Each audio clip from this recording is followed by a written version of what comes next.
My name is Haley Bennett, and what happened at my parents' luxurious family retreat changed everything I thought I knew about love, loyalty, and self-worth. When they told me there wouldn't be enough space for me to come along, I didn't cry, beg, or argue. I simply nodded and chose a path that none of them saw coming, a choice that would leave them speechless when they discovered the truth. You know when you reach that breaking point and decide to stop shrinking to fit in?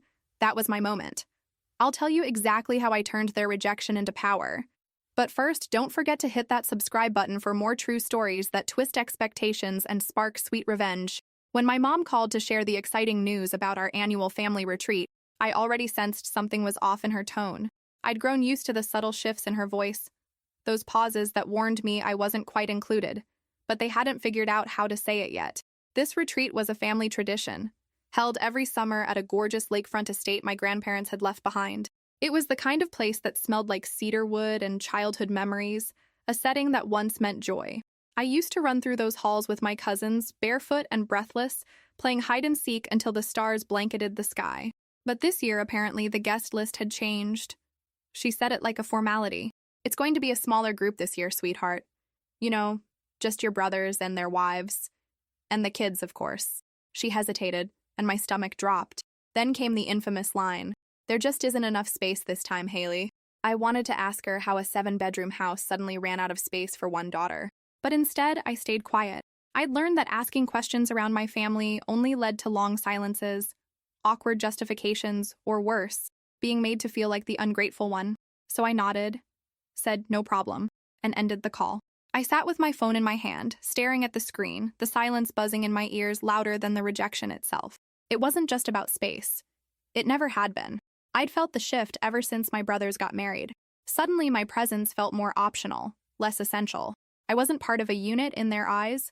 I was just Haley, single, independent, and always making them feel a little uncomfortable with how okay I was not fitting into their mold. That's when I realized this wasn't about logistics. It was about priorities, and I was no longer one of them. That night, I poured a glass of wine and pulled out an old scrapbook of family retreat photos. There I was, younger, laughing with everyone like I belonged. How did we get from there to here? I scrolled through my phone and saw a recent group picture of them all at brunch. My name never even mentioned in the caption, and that was the moment I stopped mourning the exclusion. Instead, something deeper stirred. I realized I was done begging for inclusion in a space that only tolerated me when it was convenient. So I made a quiet decision. Not to confront, not to retaliate with anger, but to respond with clarity and purpose. If they believed there was no space for me, I'd build a life where I didn't need to squeeze into anyone's version of love. I'd stop shrinking just to make them comfortable.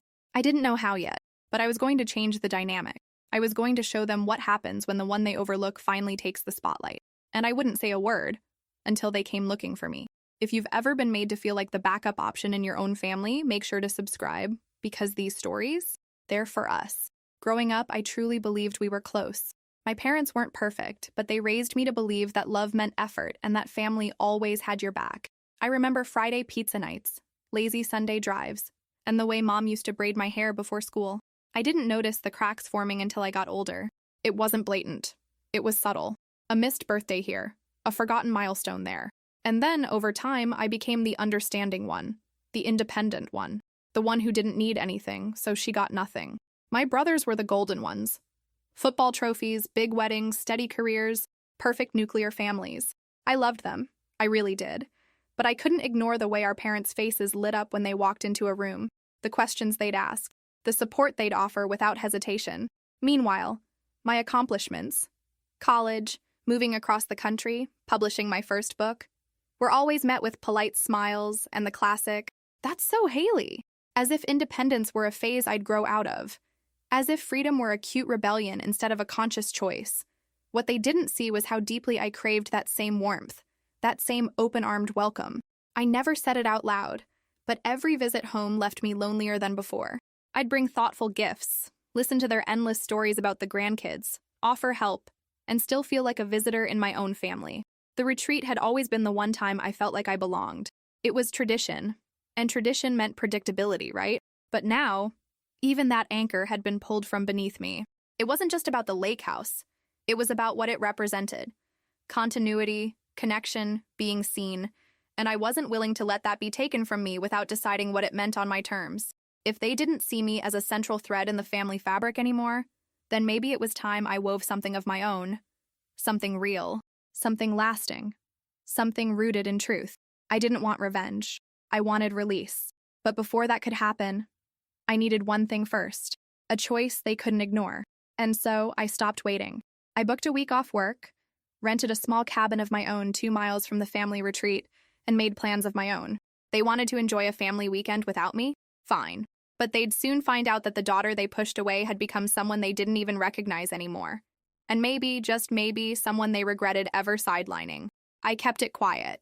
No posts, no stories, no announcements. I wanted them to enjoy their exclusive little family gathering without suspecting a thing.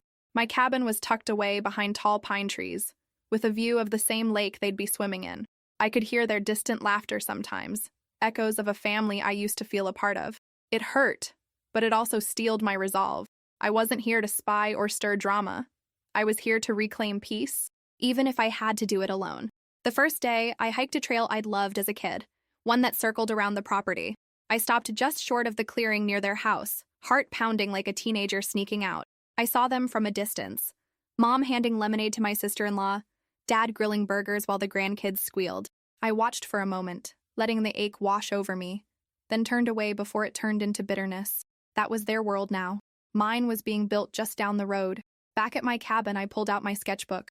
I hadn't drawn in months, maybe years, but suddenly the pencil felt right in my hand. Each page became a window into something I hadn't been able to express in words. Disappointment, strength, clarity. I didn't need their approval to make art. I didn't need anyone to witness it for it to be real. And with every stroke of charcoal, I felt a little freer, like I was slowly rewriting my narrative with my own hands. I stocked the fridge with my favorite comfort foods, lit candles at night, and played jazz records as I read through old journal entries. It felt like coming home to myself. There, in solitude, I found something I hadn't experienced in years. Genuine peace. I wasn't chasing anyone's attention. I wasn't waiting to be picked. I was just existing. And that, in itself, was revolutionary. My absence wasn't just physical anymore. It was spiritual. They had lost access to my energy, and they didn't even know it yet. But they would.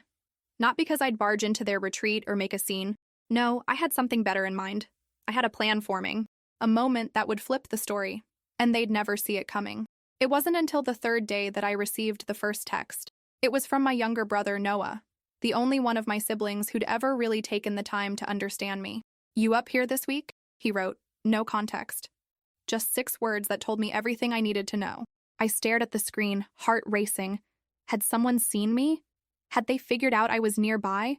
Part of me wanted to lie, to disappear entirely and keep my retreat sacred, but a bigger part, the one that still longed to be seen, replied honestly.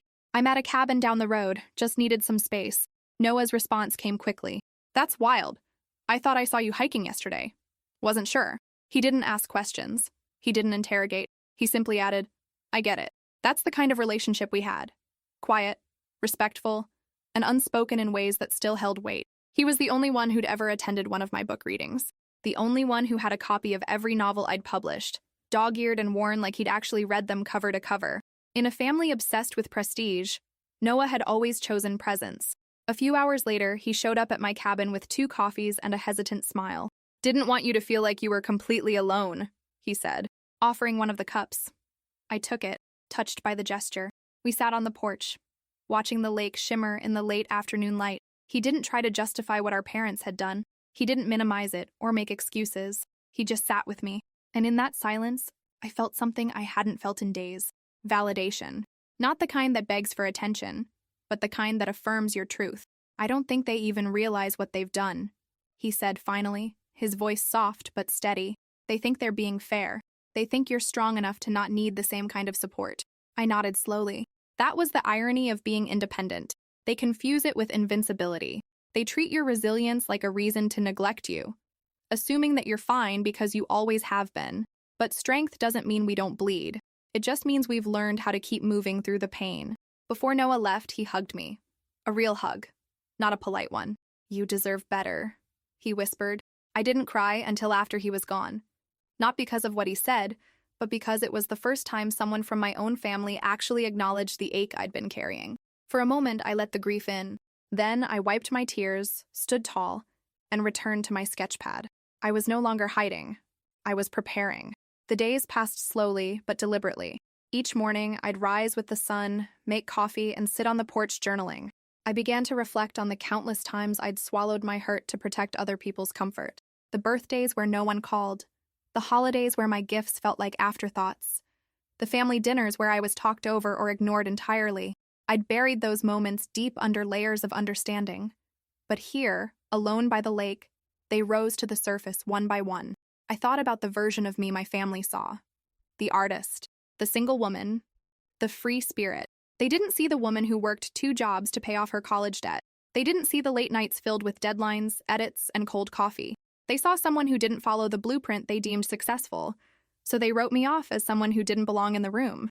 It wasn't just exclusion, it was dismissal. And that stung in a way I couldn't articulate for years. But the silence taught me something. It taught me that I had been complicit in my own erasure.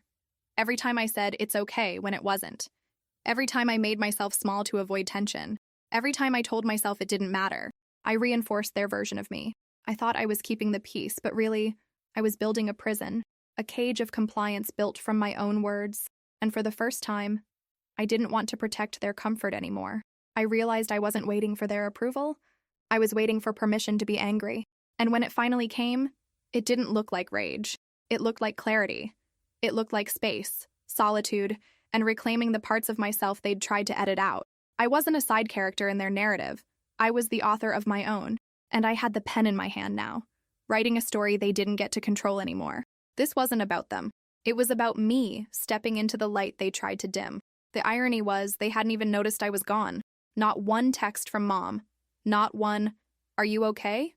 from Dad. And yet, for the first time, that absence didn't destroy me. It liberated me. Their silence no longer hurt. It revealed. And what it revealed was this. I didn't need to be chosen to be whole. I didn't need to be invited to have value. I was already enough, even if they couldn't see it.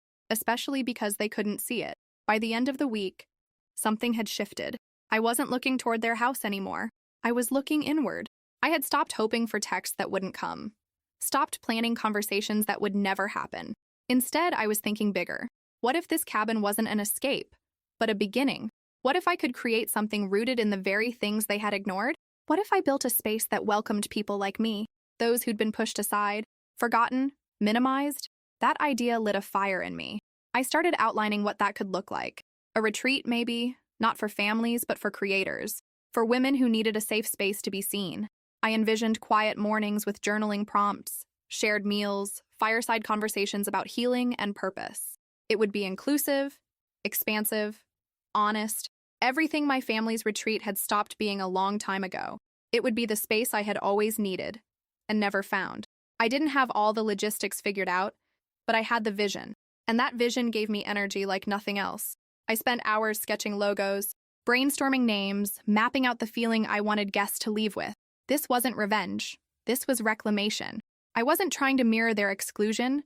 I was offering an invitation to something better, something that honored the quiet, the overlooked, the resilient, a celebration of those who had learned to stand tall in the shadows. No more waiting for someone to make room for me at their table. I was building my own, and not out of spite, but out of love, because I knew deep down that there were people out there like me, people who had been told they were too much or not enough, people who had been celebrated for their strength but forgotten in their struggle. I wanted to hold space for them, and in doing so, I would finally hold space for myself. By the time I packed up to leave the cabin, I wasn't the same woman who had arrived. I was no longer seeking their attention. I was building something far more powerful, intention. And in that space between what had been and what could be, I finally found peace. As I drove back to the city, winding through the mountain roads with the windows down, memories came rushing in like wind through my hair. I thought of Grandpa Robert's laugh, the way it echoed through the pines as he told stories around the campfire. I thought of Grandma Eleanor's gentle hands guiding mine as I learned to mix paint on the back porch. They had always made space for me, not just physically, but spiritually. With them, I never had to explain why I was different. They saw my difference as a light, not a flaw. I remembered one summer in particular, when I was 11, and I'd painted a mural of the lake across the old boathouse wall. My parents rolled their eyes. "But Grandpa?" He called the entire family over just to see it. "That's vision," he said proudly. "Don't let anyone shrink it." I hadn't thought of that moment in years, but now, driving past the same boathouse, I felt his words return with gravity. Maybe the path I was carving wasn't just for me, it was a continuation of what they started. It was painful to admit, but I had spent so many years trying to earn the approval of people who didn't even understand what they were withholding. And in doing so, I forgot the ones who already gave it freely. My grandparents had never needed me to prove anything. They celebrated what I saw. They made me believe that creating beauty mattered.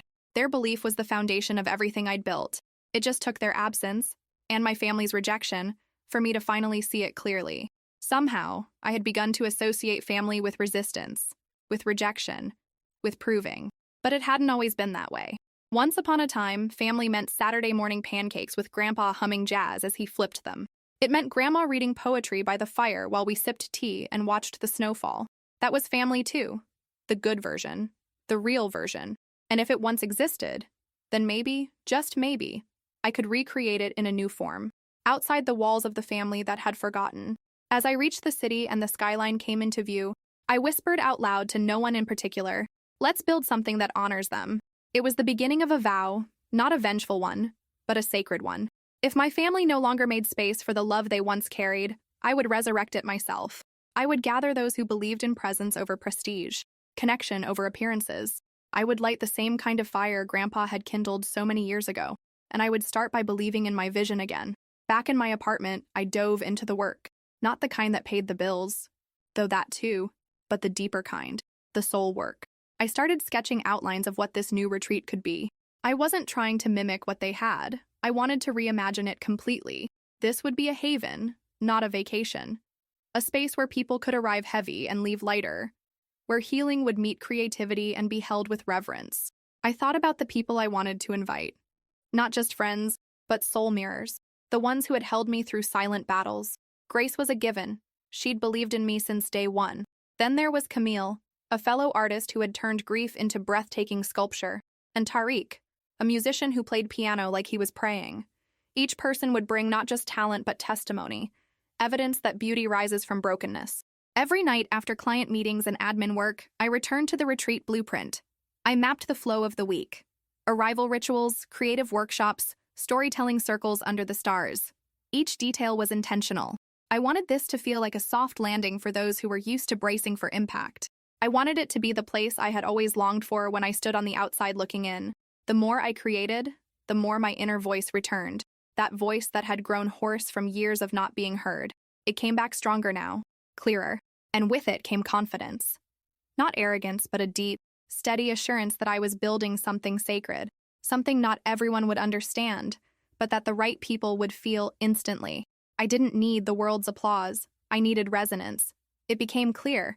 This wasn't just for me anymore. This was for every person who had been labeled too sensitive, too ambitious, or too different. It was for those who had been told, in words or silence, that they didn't fit. And just like that, the retreat had a name, the Sanctuary Project. A space where difference wasn't tolerated. It was treasured. With the name chosen and the vision sharpened, I created the first digital invitation. Not flashy, not corporate, just sincere. It included a heartfelt message about creative refuge, quiet resilience, and the courage to create outside of tradition. I sent it to 10 people at first. Grace responded within minutes. "I'm in, all in." Camille called me crying. Tariq sent a voice note that simply said, "This is what the world needs." Their responses confirmed what I already knew. This was real, and it was needed. The question remained, should I invite anyone from my family? My gut said no. My soul paused. Then it whispered, maybe just one. I sent the invite to Noah. No message, no pressure, just the same invitation everyone else received. A few days later, he responded, "Tell me what to bring." That was it. No explanations, no fanfare, just acceptance. And in that one sentence, I felt something soften inside me. I didn't invite my parents. Not out of spite, but out of wisdom. I wasn't ready to hold both my own heart and their expectations. I wasn't strong enough to carry both healing and resentment at the same time. But what I could do was honor the parts of the past that were good. The grandparents who planted the seed, the memories that nourished me, the belief that creativity mattered. That was the legacy I was reclaiming. The response to the retreat grew organically. Friends told friends. Clients shared it with colleagues. I capped it at 25 guests to preserve the intimacy, but within 2 weeks, every spot was filled. People from different industries, backgrounds, and seasons of life, all drawn by the same desire to be seen, to create, to rest. I didn't just feel ready, I felt rooted. And as I finalized the retreat details, custom welcome baskets, locally sourced meals, curated playlists, I realized I wasn't trying to prove anything anymore. I wasn't trying to show my family what they missed. I was building something for those who showed up, for those who always had. And maybe, just maybe, for the little girl I used to be, painting quietly on a porch, hoping someone would notice the color she saw. As the retreat drew nearer, the weight of what I was doing began to settle in my chest, not as fear, but as reverence. This wasn't just a gathering, it was a reclamation. I wasn't merely planning a weekend event. I was rewriting a ritual that had once been sacred and had since been diluted by hierarchy, exclusion, and appearances. Every candle I packed, every page I printed was infused with silent prayers for connection, for authenticity, for restoration. I was doing what my parents had failed to do: preserve the soul of what my grandparents started. The memories were bittersweet. I remembered how Grandpa Robert used to hand us sparklers at dusk, insisting we each name something we were grateful for before lighting them. He taught us to mark the ordinary with meaning. That's what I wanted to bring back. So I planned a candlelight gratitude circle for the first night. Not for show, not for social media, but because I knew the ache of being overlooked, and I wanted no one who came to feel invisible. Not even for a second. It was healing to remember that joy didn't have to be loud to be real. It could be quiet, deliberate, soft, like the way Grandma Eleanor used to hum when she baked. I built those same vibrations into the retreat: morning silence walks, handwritten welcome notes, space for rest between sessions. This wasn't about proving I could build something better. It was about proving to myself that love could be intentional, and community could be healing instead of performative. As the days passed, I worked late into the night, often alone in my apartment, lit only by the glow of my screen and the candles I'd lit for comfort. But I wasn't lonely. For the first time in years, I felt accompanied, not just by the people who had RSVP'd, but by something deeper. Like my grandparents were near, whispering encouragement from wherever their spirits resided. I could almost hear Grandpa saying, "Now this is what we meant it to be." There were still moments of doubt, of course. The inner voice would rise. What if they laugh at you? What if it all falls apart? But I had learned that fear always knocks louder when you're near the door of something sacred. And this was sacred. It wasn't just a response to rejection. It was a resurrection. Of memory, of tradition, of self. I was no longer waiting to be chosen. I was choosing myself. And everyone I brought with me was part of that reclamation. With just 10 days left, I entered a mode I can only describe as sacred hustle. There was an energy moving through me I hadn't felt since my first gallery opening. A blend of anticipation and devotion. I finalized the guest itinerary, ordered custom journals, and even commissioned a local ceramicist to create personalized name tiles for the retreat table. Every detail had meaning. Every touch point told a story.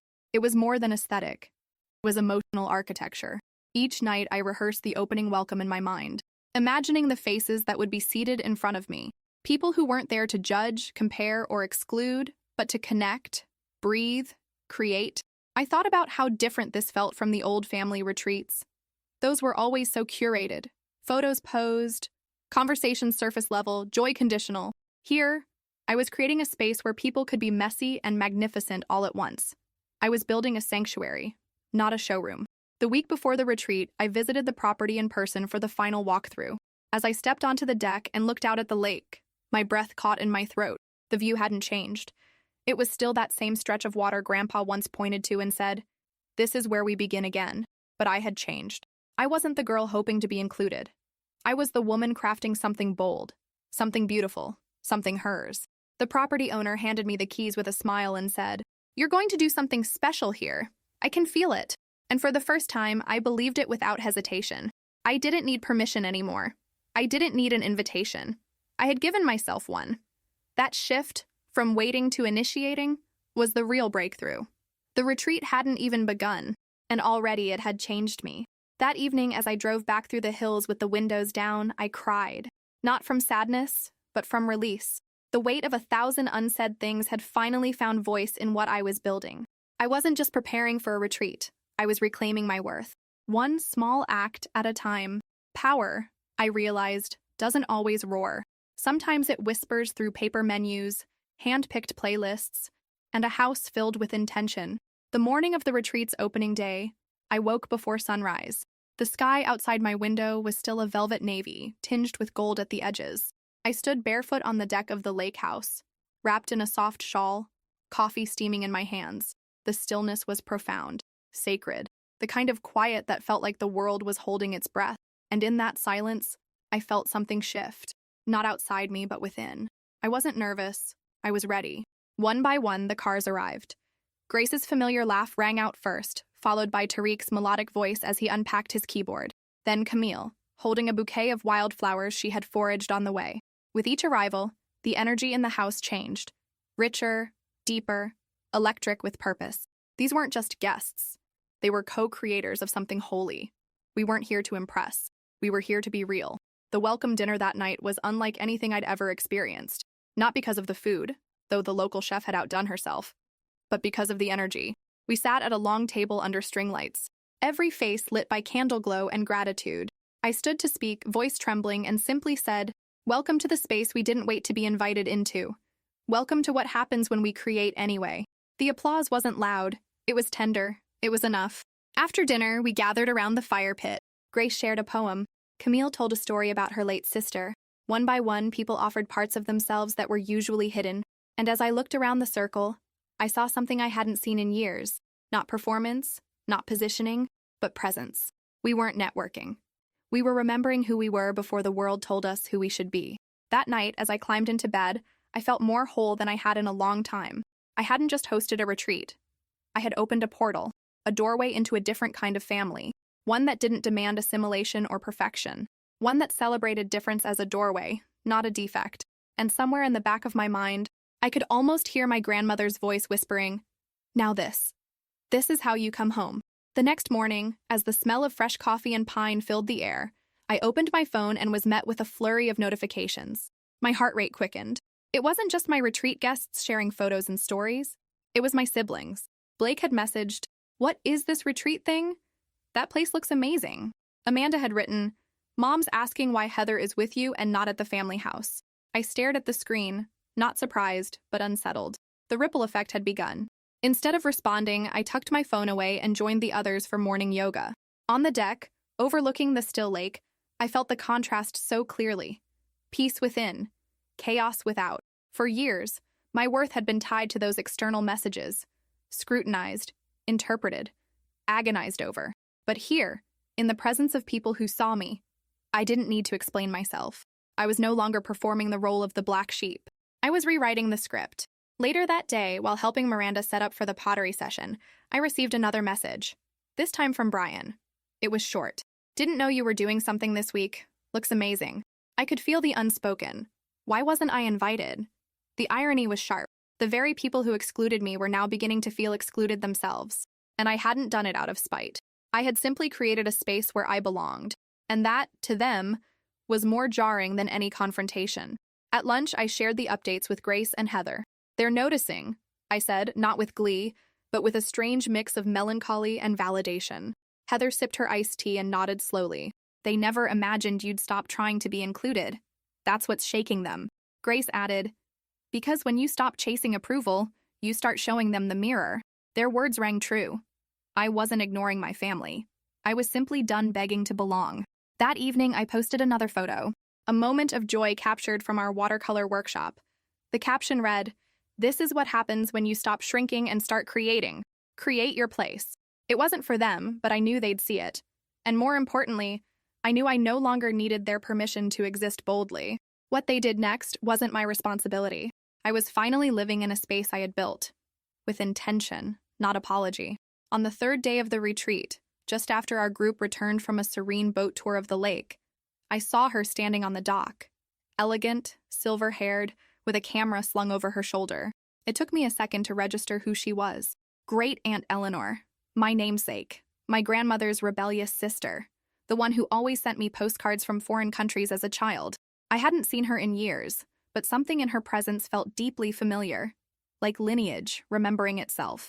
"Great Aunt Eleanor," I called out, stunned. She turned and smiled, squinting in the sunlight. "I recognize the lake," she said with a wink. "Saw the photos on that Instagram thing. Your parents' retreat sounded dull. This looked far more interesting." My eyes welled up. She wasn't just a guest. She was a witness, a torchbearer from a generation that had believed in freedom, in art, in defying the script. That night, we sat on the deck long after others had gone to bed, sharing a bottle of aged scotch she'd brought with her. The stars above us felt like silent guardians, listening as she spoke. "Your grandparents would be proud," she said, voice low. "Not just of this place, but of you. You've honored their spirit more than anyone." Her words undid something knotted in my chest. For years, I had mourned their absence at every family event, wishing they were there to see me. And now, through her, they had. She told me stories about my grandparents that I'd never heard, how Grandma Eleanor painted secret landscapes in the attic when the house was quiet, how Grandpa Robert used to say, "The wild ones are the ones who make the world interesting." She leaned in and said, "They saw that wildness in you. It scared your parents, but it made them proud." I was quiet for a long time after that, not because I had nothing to say, but because some truths need space to echo inside you. Before we parted that night, she placed her hand over mine and said, "Keep going. Don't let them shrink you. You're doing something they can't understand. But that doesn't make it wrong. It makes it necessary." I went to bed with her words wrapped around me like a second blanket. I didn't need the whole family to understand. Sometimes, one person, one voice, can validate a lifetime of feeling unseen. The next day, just as I was preparing for the afternoon journaling session, my phone rang. It was my mother. I let it go to voicemail. Seconds later, she called again, and again. On the third try, I picked up. Her voice was taut. "Where are you, Amber?" she demanded. I stayed calm. "In Tahoe." Silence. Then, "With Eleanor?" "She was supposed to be at our retreat." I nodded, though she couldn't see me. "She chose to be here." There was a long pause, then the words I hadn't expected. "Your father and I are coming over." My throat tightened. Not because I was afraid, but because I knew they weren't ready. I wasn't sure I was ready. But boundaries only hold if you defend them. I met them outside when they arrived. My mother's eyes darted around, scanning the property. My father looked pale, uncomfortable. "What is all this?" she asked, motioning toward the house. I stood tall. "This is the retreat I created. Since there wasn't space for me, I made my own."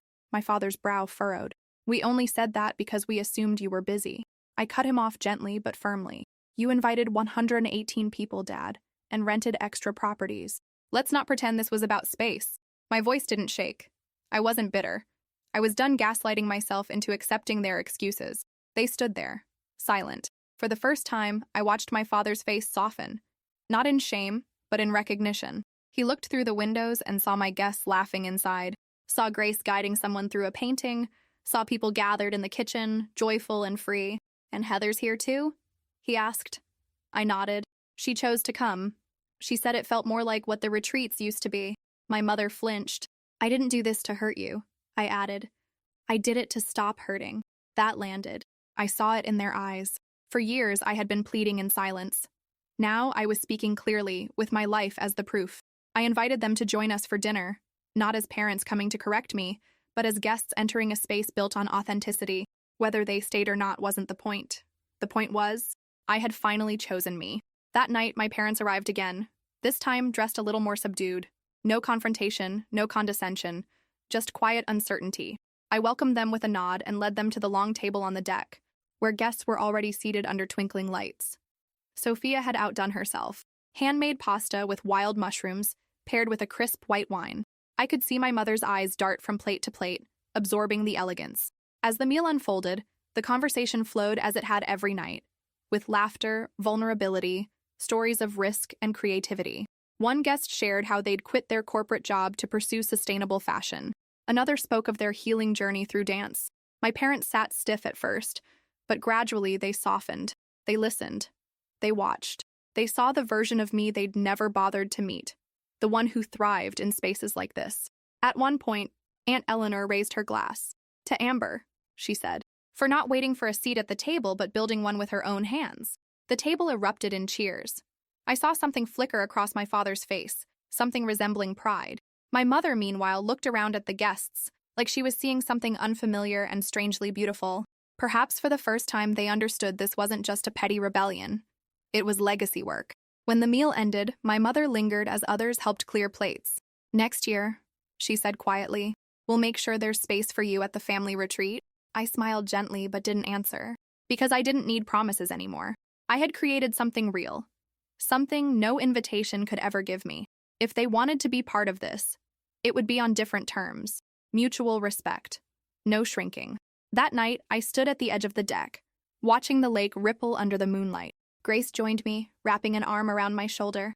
"You shifted the dynamic," she whispered, not with anger, but with presence, with creation. I nodded, my throat tight. I had hosted many events before, but never one that rewired the way I saw myself, and possibly the way my parents saw me too. The ground had shifted, and this time, I was standing tall on it. The following morning, my phone buzzed nonstop with new messages, some curious, some defensive, others unexpectedly warm. Brian wrote, "Looks amazing. Surprised I wasn't invited." Amanda sent a vague voice note that included phrases like, "Family is complicated," and "You know they mean well." But Jake's message stopped me in my tracks. "What you created is something special. I think we lost sight of what the retreat was supposed to be." I read his words again, then set the phone down and stepped outside.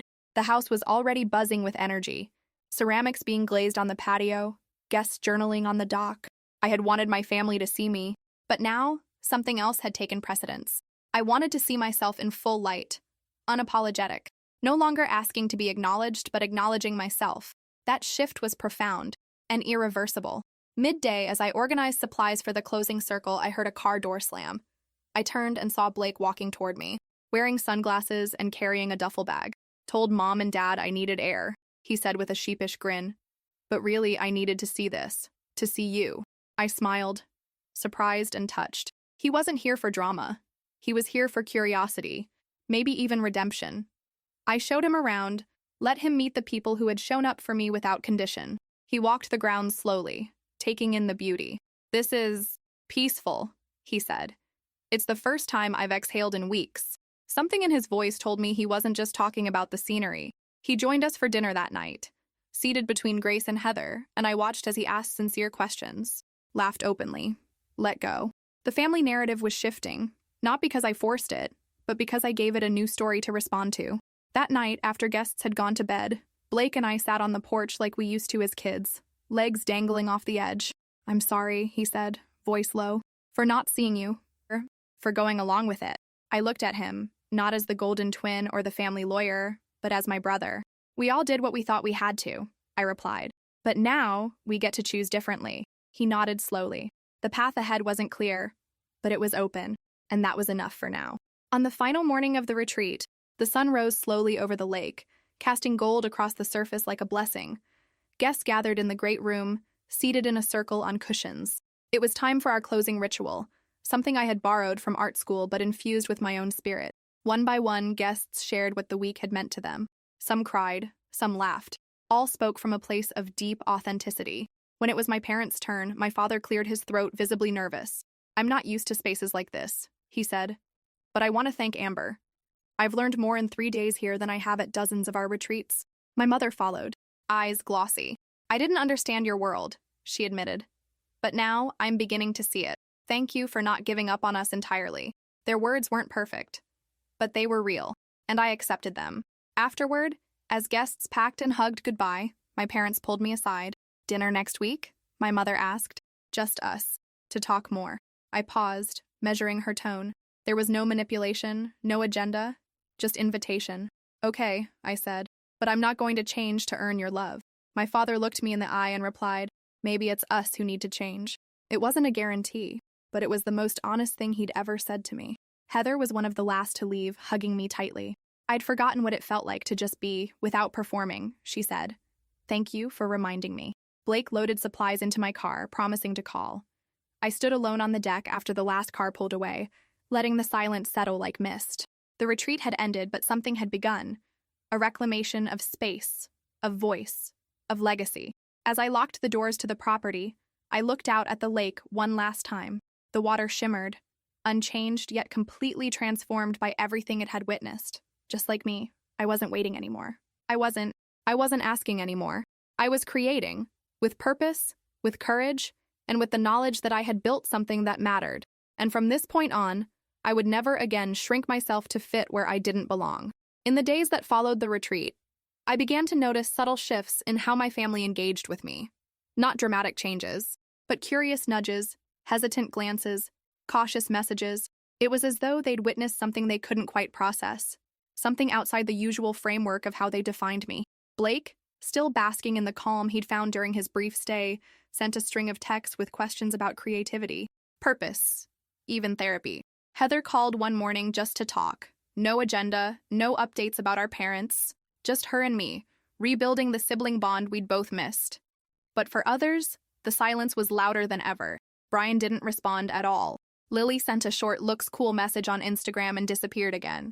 Amanda remained wrapped in loyalty to our parents, barely acknowledging what had unfolded. I didn't press. I'd stopped needing their validation.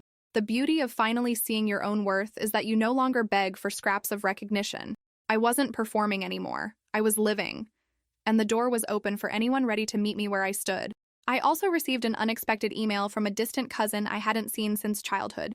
Saw the retreat pics, she wrote. I don't know you well, but I just wanted to say thank you. You reminded me that we don't have to accept being overlooked. I'm thinking of doing something similar for myself. That message stuck with me. What I had done wasn't just personal. It was resonating beyond my circle. It was proof that when you speak your truth loudly enough, others find their own voice inside the echo. The old family dynamic still lingered, like residue on a polished surface. My parents went back to hosting dinners, sharing updates on my siblings' lives like trophies on a shelf. But something had changed. Now, when I was mentioned, it wasn't as an afterthought. I had become someone they spoke of with a strange mixture of curiosity and restraint, as though my growth had made them nervous, as though my truth had exposed their silence. I didn't need to be their favorite. I just needed to be real. Still, I carried a bittersweet awareness. I had not torn down their house. I had simply built my own. And yet, I could feel them hovering outside the windows of my world, unsure whether to knock or keep walking. I didn't owe them entry, but I could hold the door open, just in case they ever learned to walk in with respect, rather than expectation. 3 weeks after the retreat, I returned to the Lake Tahoe property, not as a guest, but as its new steward, if only for a portion of time. Aunt Eleanor had called days before with the news that shook something loose in me. 1 week each year would now be reserved for a retreat of my choosing, at my grandparents' beloved home. I drove up the mountain road with a strange mix of gratitude and grief. This land, this house, this history, so much joy and pain woven into the soil. When I arrived, I parked in the same circular driveway where I had once felt invisible, but this time I stood tall. I walked through the front door and let the familiar creak of the wood floorboards ground me. The air smelled like pine and memory. Every corner whispered of childhood. The porch where Grandpa taught me to paint. The kitchen where Grandma's laughter echoed. But now the ghosts no longer hurt. They honored. They reminded me I had come full circle. I spent the weekend walking the property alone. I visited the garden where my siblings and I had once played, the old tire swing that still clung to the last surviving tree from our childhood. I stood on the dock at sunset, letting the water's shimmer remind me of my resilience. I was no longer the forgotten daughter. I was the woman who came back, not for revenge, but for reclamation. This land, once a symbol of exclusion, was now a canvas for something new. In the living room, I found an old photo album tucked behind a row of dusty books. I flipped through pages filled with summers past, birthday cakes, campfires, hugs frozen in time. I came across a photo of me at age 9, sitting next to Grandpa with my easel. He was watching me paint, pride in his eyes. My parents weren't in the photo. They hadn't even been nearby. And yet, this man saw me. This woman, me, was his legacy. I closed the album, my hands trembling with quiet gratitude. That night, I slept in what used to be the guest room, now refitted as a studio. I opened the windows wide and let the wind carry away the last remnants of grief. The house felt different now. Not theirs, not mine, but something bigger. A place reborn through truth. A place that once held silence and shame, now infused with intention and light. And I knew then, the next retreat here would not carry the family's name. It would carry the soul of the people who dared to belong. The invitation came casually, over dinner at my parents' house a week later. We've been talking, my father said as if speaking to a boardroom, about scaling back the retreat next year. Just family. Smaller, more meaningful. I sipped my wine slowly, choosing my words with care. That sounds like what Grandma and Grandpa intended. Less performance, more presence. He nodded, but I could see the hesitation behind his eyes.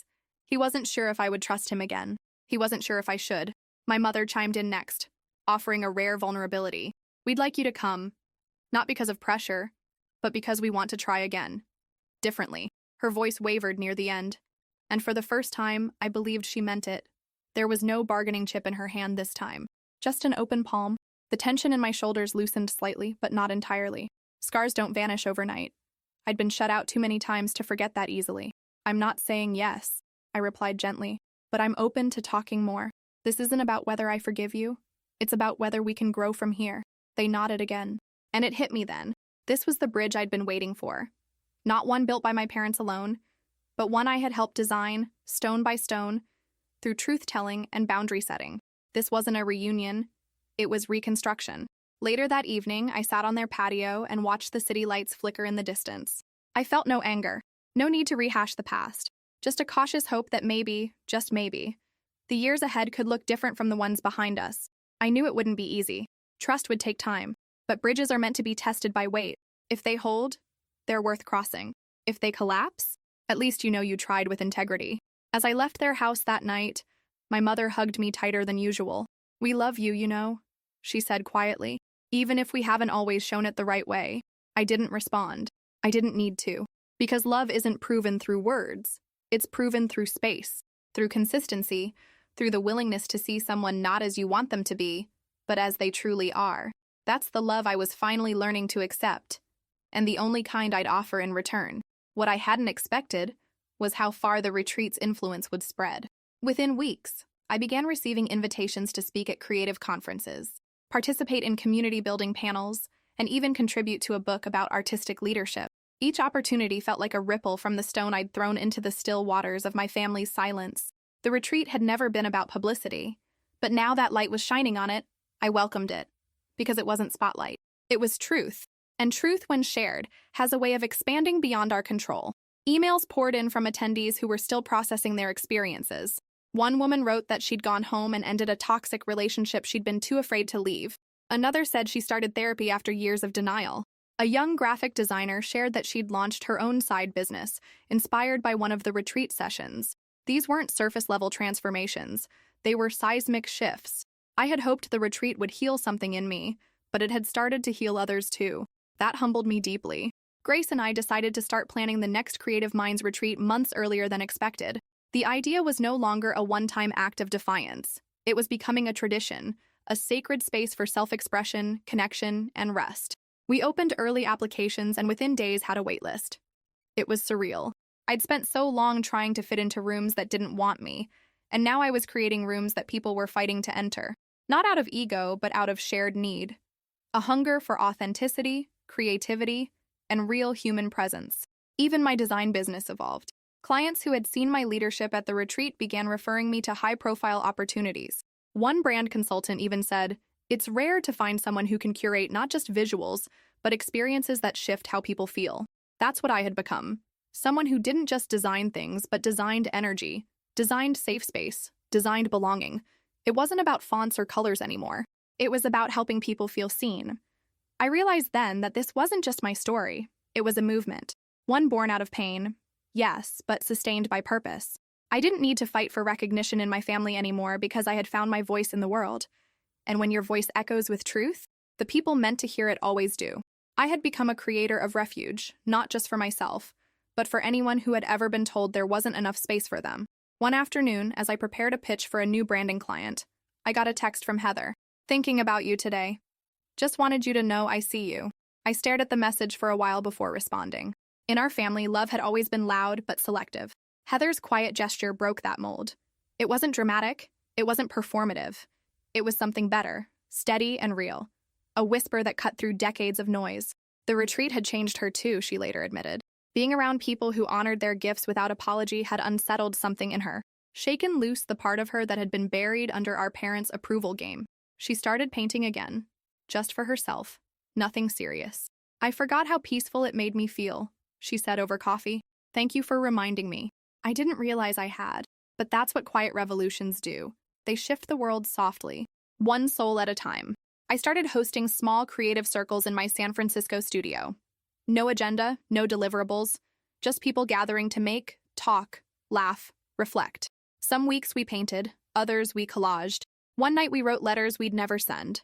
It wasn't therapy, but it was healing. And slowly, I found myself no longer needing to defend the way I lived. I no longer introduced myself as a designer instead of a lawyer or doctor. I was just Amber. That was finally enough. As these new rhythms took hold, I noticed a shift in how I moved through the world. I stopped bracing for judgment. I stopped trying to justify why my work mattered. And as I dropped that armor, deeper relationships began to form. Ones built on mutual admiration, not competition. Ones that saw my creative life not as indulgence, but as sacred service. I wasn't just building a business anymore. I was building a sanctuary. For myself, and for anyone who needed the reminder that joy is a birthright. The revolution was internal, but its impact was tangible. I stopped begging my family for space and started expanding the one I'd built. I let go of needing their full understanding and embraced the peace that came with self-acceptance. There was no grand confrontation, no dramatic closure, just small, significant changes.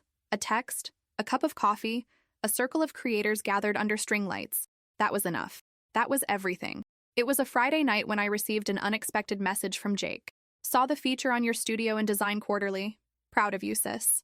I blinked at the words, unsure if I was reading them correctly. The same brother who once called my business just a phase had publicly acknowledged my success.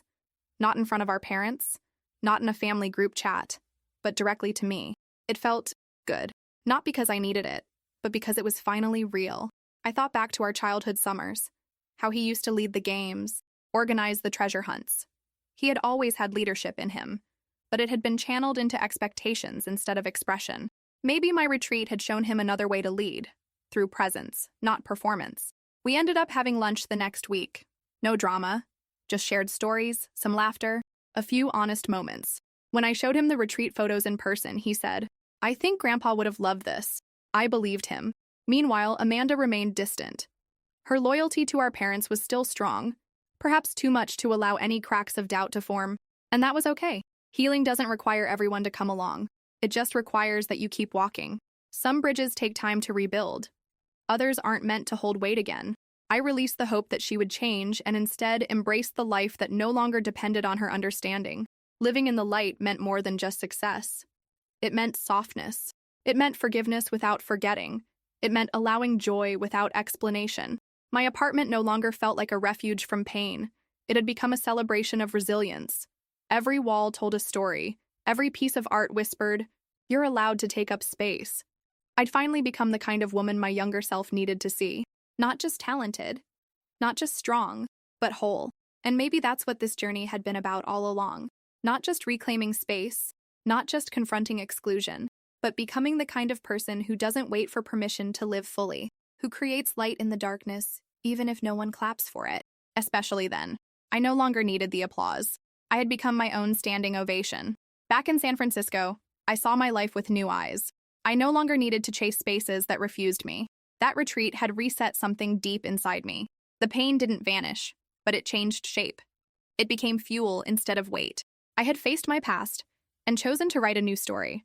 When people asked why I built the retreat, I stopped sugarcoating it. I told them the truth. Rejection gave me the vision. And to my surprise, they listened. Not with pity, but with respect. People recognized themselves in my story. They told me there was no space, I said. So I made one. It wasn't a punchline. It was a promise. After the retreat, I kept creating. Grace and I launched a project for emerging artists. It exploded. I co-hosted a podcast with Miranda. We talked healing, art, and how creativity saves lives. It became therapy for both of us. At the studio, I shifted everything, took on projects that meant something, said no to anything that didn't. I hired interns, young women who reminded me of myself. I told them, "You belong here," and I meant it, because what I was building wasn't a business. It was a haven, a chosen family rooted in truth. The second retreat filled up within days. No ads, just word of mouth. People felt what we were building. Grace cried, reading the applications. "Do you see what you've done?" she whispered. I nodded. Not fully, but enough. We expanded the format, added new voices, new ideas, made sure no one was left out for lack of money or credentials. Joy became the centerpiece. Not performance joy, real joy. The kind that heals.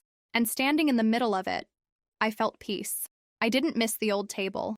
I had built my own, and it was full. Then came the call I didn't expect. Elaine's assistant reached out, polite, formal. She wanted to talk. Apparently word had spread. The foundation, the media attention, the people moved by my story. It was inspiring, she said. Elaine wanted to reconnect. She suggested lunch. Somewhere neutral. I almost laughed out loud. But I didn't laugh. I paused. Not because I needed her, but because I didn't. I wasn't that lost girl anymore. And maybe that's why I agreed to meet her. Not to rekindle anything, but to close the book for good. She arrived in her usual elegance. Polished, poised, perfectly distant. I watched her sit like she was still on stage. "Harper," she said with a practiced smile, "you've surprised us all." I didn't respond, just waited. She offered empty praise, asked about Nathan, complimented the foundation. It all felt like a script. Then she made her move. "We'd love to have you back in the family fold. So much good we could do." Together. I met her gaze, calm, steady. "I'm not a cause, and I'm not coming back." Her mask cracked, just for a second. Walking away from that table felt weightless. No rage, no longing, just clarity. I didn't need her apology. I didn't need her recognition. The space she once denied me no longer mattered, because I had created a space where I didn't have to shrink, a life that didn't hinge on being chosen. Back at the studio, I painted late into the night, not to escape, but to celebrate. Some closures come loud, others arrive in soft resolve. Mine came with quiet certainty.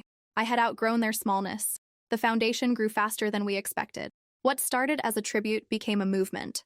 Children found their voices through paint, music, movement. Parents found healing too, quiet moments of connection.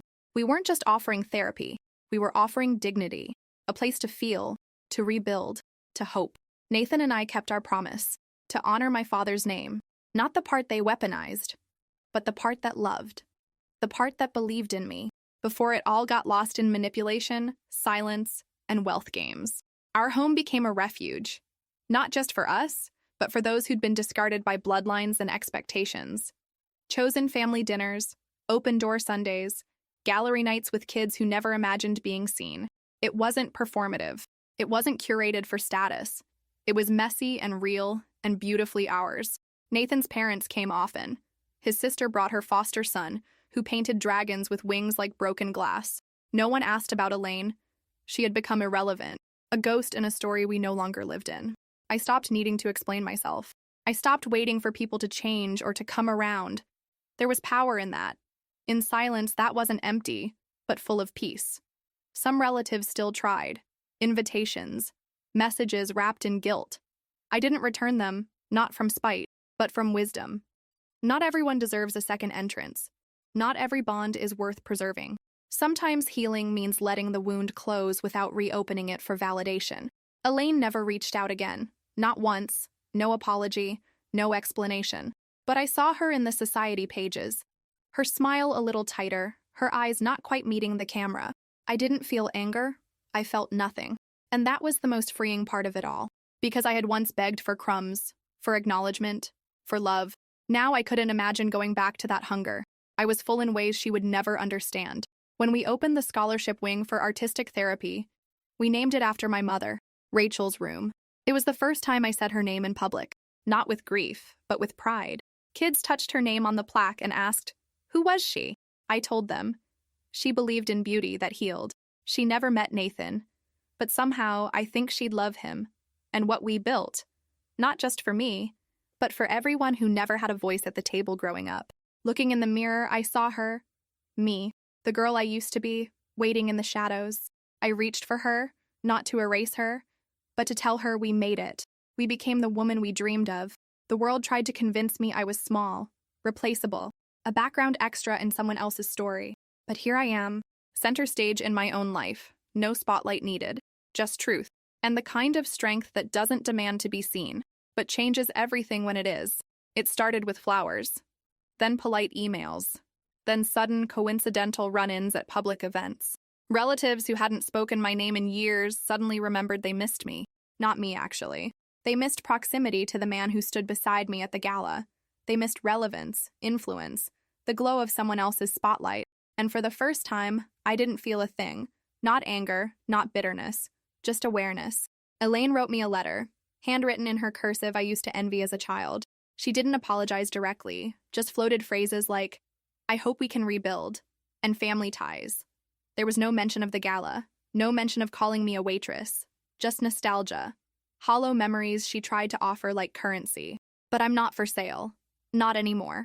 That little girl inside me finally said no. Janet showed up differently. My father's sister, the one who'd always stayed neutral. She asked to meet, not to defend, but to admit. I saw it. I stayed silent. Her eyes held regret, but not performance, not strategy, just truth. We talked for 2 hours, and I realized healing doesn't always come from justice. Sometimes it comes from honesty spoken without agenda. No spotlight, no audience, just two people finally seeing each other. Elaine disappeared. No apology, no follow-up, nothing. She knew anything she said would be dissected, replayed, exposed. Her silence was louder than any excuse she could have offered. The power had shifted, and she no longer controlled the stage. The spotlight she used to shame me now burned right through her mask. Madison tried rebranding online, quotes about kindness and growth, but the videos spoke louder than any caption. Brands pulled out. Influencers distanced themselves. Her following shrank. The public she once dazzled finally saw behind the filters, and for the first time, she tasted the same humiliation she loved to serve. Nathan and I talked about who was worth keeping close. Not every tie deserves revival. A few cousins reached out with genuine remorse. We listened. Others returned with empty praise and rehearsed nostalgia. We let them go. It felt powerful to realize blood doesn't demand loyalty. Family isn't inherited.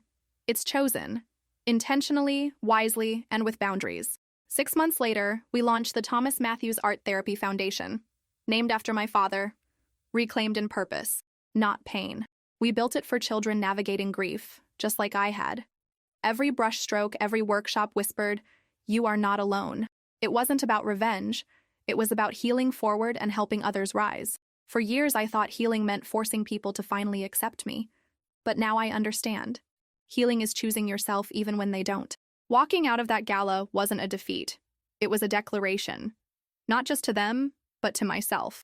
I was done begging for a place at a table where love came with conditions and identity came second to appearance.